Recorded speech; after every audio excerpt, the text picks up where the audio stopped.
Welcome back, gamers. I'm Joseph Kyle Rogan with Liminoid Games.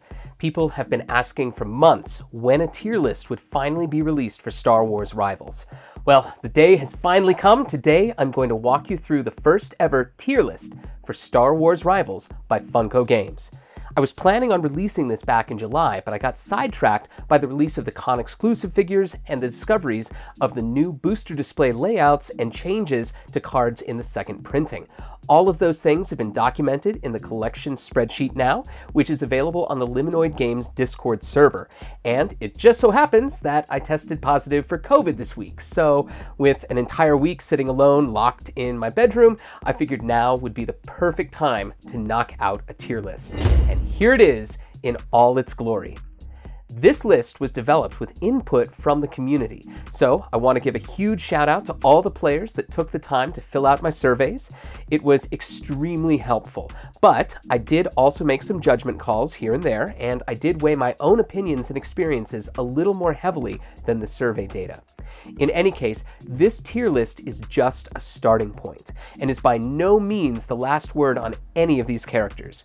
As players discover new strategies and combos, and especially as new sets are released, these characters will absolutely move up and down these ranks. But right now, I'll take some time to provide a little justification for why the characters are placed where they are. And then in future videos, I'll do deep dives into each of the characters and some potential team builds for each, as well as a deep dive into all the holograms.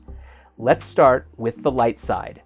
I've mentioned before that, in general, the light side characters tend to have more raw power, while the dark side has the potential to be stronger if they're played with skill. But because this game rewards flexibility, and there are so many conditions that have to align in order to pull off impressive combos, this means that the light side characters are generally at an advantage. And right off the bat, in S tier, we have a trio of characters that, together, are the strongest team in the game right now. This game is all about having options, and when combined, these three characters can consistently let you draw and have access to your entire deck. Yoda, who is an excellent choice for your hologram, and C-3PO both let you draw a ton of cards, and all three give you extra actions. And I haven't even mentioned that 3PO is one of only 3 characters that can straight up blank an opponent's entire turn by sending an enemy character to the back to tank. This team will be my first deep dive video, but for now, it suffices to say it's a powerhouse combo that is absolutely deserving of S tier. Right below them, in A tier, are 2 more excellent characters who just barely get edged out of first place. Cody and Ahsoka also let you play extra actions, with Cody having the unique ability to let you play the same action 2 turns in a row using his card reveal mechanic. It's worth noting, though, that Cody's hologram version is significantly better than Ahsoka's, as Cody actually wants to have lower influence than his enemies. Meanwhile, Ahsoka's signature move becomes severely handicapped with each influence point she loses. Just below those two is Obi-Wan Kenobi. Obi-Wan is also excellent. If he was on the dark side, he'd easily be A tier and possibly even S tier. These top 6 light side characters are all extremely close in power level, and the only reason I had to put Obi-Wan in B tier is because there are just so many strong light side characters. He's a very respectable choice to partner with Cody and other characters that want to ally with Force users. He's a tank that can soak up a ton of damage and then heal himself while buffing his allies. Also, he's one of only 2 light side characters that can prevent you from having to cycle your discard pile back into your deck, which is important for characters like Finn that care about having cards in your discard pile. That said, the card that he allows you to continually draw is just not as impactful as many of the effects above him on the list, which is why I couldn't put him in the very top tier on the light side. Moving down to C tier is a pretty big drop in power level. From here on out, characters become much more situational and take a lot more effort to pull off successful plays. You'll also notice that the influence levels have started to drop a bit. Luke and Rey are both 4 influence Force users, which isn't bad, and they're both kind of jack-of-all-trade, master-of-none characters. Luke can move a bit, heal a bit, damage a bit, and filter cards a bit, while Rey can draw a bit, heal a bit, and buff a bit. She also has one of the biggest self-buffs in the game, but only when she's able to solo a location, and that's really her big weakness. She's a loner, and her cards mainly affect herself, so she tends not to be a big synergistic addition to your team. You'll notice that at the bottom of each side's tier list are lots of characters that care about the discard pile. That's definitely true for Finn and Leia. They both want lots of cards in your discard pile. The problem with this strategy, though, is that with only 9 cards in your deck, your cards don't stay in your discard pile for very long before they cycle back into your deck. It's just one more moving piece that has to line up perfectly to pull off big plays. Now that said, both of these characters do have strong effects if you can get them to work, and Leia does have the ability to return cards to the top of your deck, just like Obi-Wan. Finally, down in F tier, we come to a boy and his dog, Han and Chewie. Obviously, they're beloved characters in the original trilogy, but currently, they're struggling in this game. Mechanically, they want to be with each other, as Han can help achieve Chewie's deal 3 damage in a single action mission.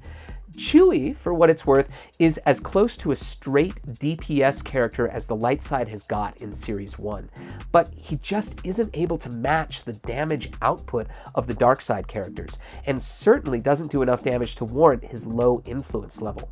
Han, on the other hand, is a character worth watching. He's the only scoundrel in the game, which provides a minor bonus on a single low point value location, but he also has the unique ability to re-roll the location die. Potentially, that's incredibly powerful, but it's also very luck dependent. His usefulness is also somewhat dependent upon whether you have the high ground. Like so many characters in this game, there are just too many moving pieces, and it takes too much work to get paid off for putting Han on your team. But it's definitely possible that there is a team combination that we haven't discovered yet that's able to use Han to his full potential. If so, I wouldn't be surprised to see Han jump much higher on this list. But in the meantime, I suggest you stick to characters with more consistent abilities. Okay, moving on to the dark side. Right at the top in S tier, we have the trio of Sith Lords, Darths Tyrannus, Sidious, and Vader. These are among the highest influence dark side characters. They pair very well together, and they're definitely the most powerful dark side characters in the game, in terms of raw numbers. But if they were on the light side, they'd probably only be A tier. Vader might even be B tier, below Kenobi. The problem is, they take effort and strategy to play well, and the hoops you have to jump through to pull off their effects aren't always worth it. Perhaps this is just Funko's way of telling us that the rewards of following the dark side are often not worth the price you have to pay. All 3 characters care about having really high influence levels, but 2 of them, Palpatine and Vader, routinely damage themselves, and the third, Dooku, starts off with 1 less influence than the other 2. Mechanically, these characters are conflicted, which is a recurring theme for the dark side in this game. Note that the hologram versions of these characters are all significantly worse than the regular versions, which is why I didn't place them in S tier. Again, these characters want to have influence levels that are as high as possible. It's still worth it to include a hologram on your team, but you really feel the loss of that influence point. Dooku is definitely the most powerful of the 3 and is the glue that holds the team together. He's able to heal his teammates after they damage themselves, and he has what I believe is the single most powerful effect in the game, with the ability to perform another action card twice in a row. This works particularly well with Vader's ability to double his own influence after losing 1 influence, or with Palpatine's ability to zero out the influence of a damaged enemy. But if Dooku had just 1 more influence point, he'd probably be the absolute strongest character in the game. I put the 3 hologram versions of the Sith Lords at the top of A tier because if you're going to play the 3 of them, one of them really should be a hologram. It's hard to pick which one, as none of them want to be holograms, but Palpatine probably suffers the least from being a hologram, followed by Dooku and then Vader. Rounding out A tier is two other excellent characters, Tarkin and Grievous. Grievous is the best AoE damage dealer in the game and can also move and heal allies. Tarkin, though, has what is by far the flashiest ability in the game, where he uses the Death Star to straight up destroy a location. I still remember the first time this ability was used against me after I had pulled off this huge combo play to put a huge buff on my characters, and then all of a sudden... Millions of voices suddenly cried out in terror and were suddenly silenced. I still have nightmares about that. Anyway, moving on to B tier. For me, there's a big drop in power between A and B tier on the dark side, but Boba Fett is a bit controversial. I haven't had a ton of success with him, but others swear by him.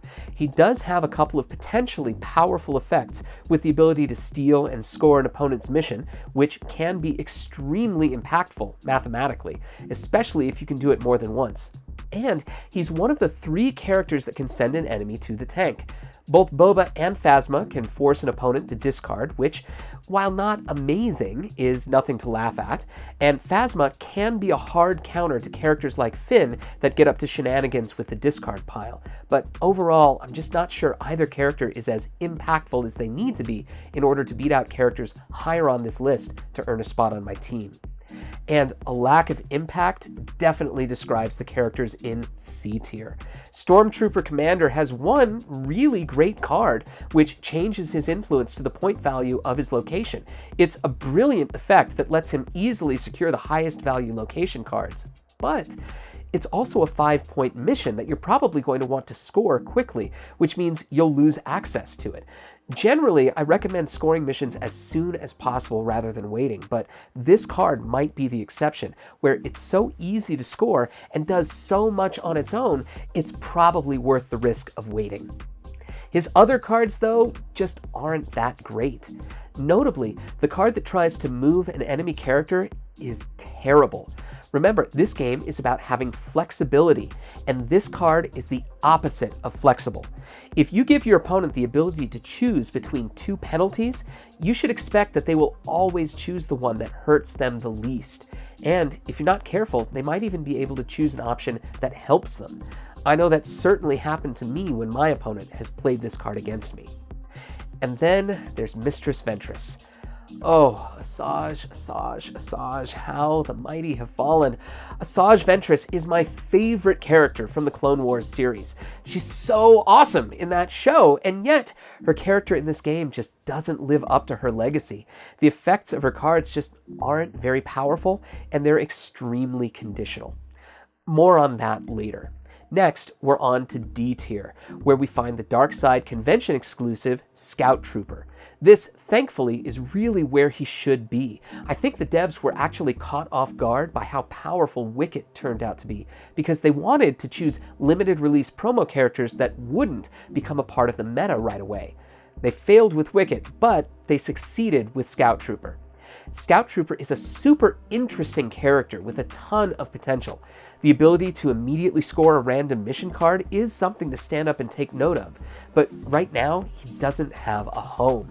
It feels very much like he's built to synergize with other characters from a future set. He cares about the top card of your deck, but the dark side doesn't have any way to manipulate the top of your deck, unlike the light side. He cares about playing more than one action card in a turn, but there's only one other dark side character besides himself that allows you to do that. He wants to be grouped up with allies, but at the moment, many dark side characters want to be separated from their allies. I fully expect that once Series 2 comes out, Scout Trooper will take a big leap up to a higher tier.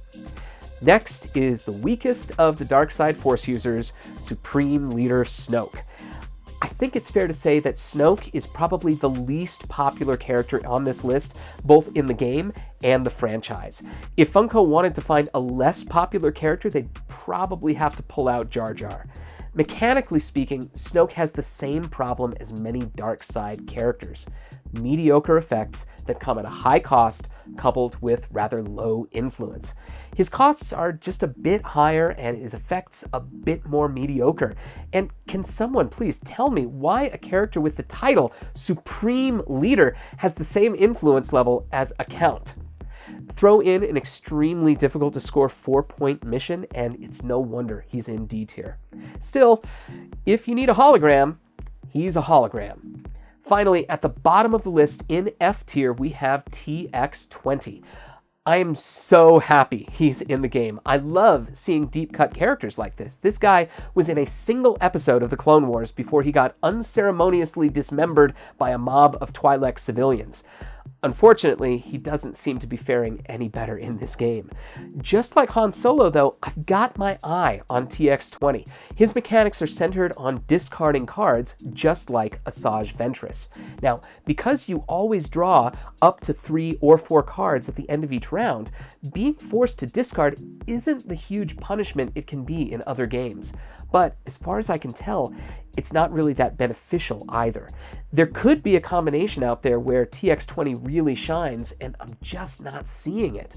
Now, the light side has multiple characters that can really benefit from having cards in the discard pile, and multiple ways of preventing the discard pile from cycling into the deck. But unless I'm missing something, the dark side currently has neither. TX20 can benefit a little from having a full discard pile, but his big payoff card is also a mission card, and only a 3-point mission at that. So on the rare occasion when you're successfully able to stock your discard pile, you're forced to choose between playing the payoff card or scoring the mission. And given how difficult the timing on this can be, you may only get one chance to make this choice in a whole game. I'm hoping that Series 2 will bring a bigger payoff in the form of a character that can both benefit from a full discard pile and help you keep cards in the discard pile. If that happens, I believe TX20 and Asajj will both see their stock prices rise significantly. Or I don't know, maybe you should try mixing some of these characters in with the light side. I mean, Ventress has teamed up with Obi-Wan before, and the two of them could really work well with Finn or TX20. Anyway, that is the end of the tier list.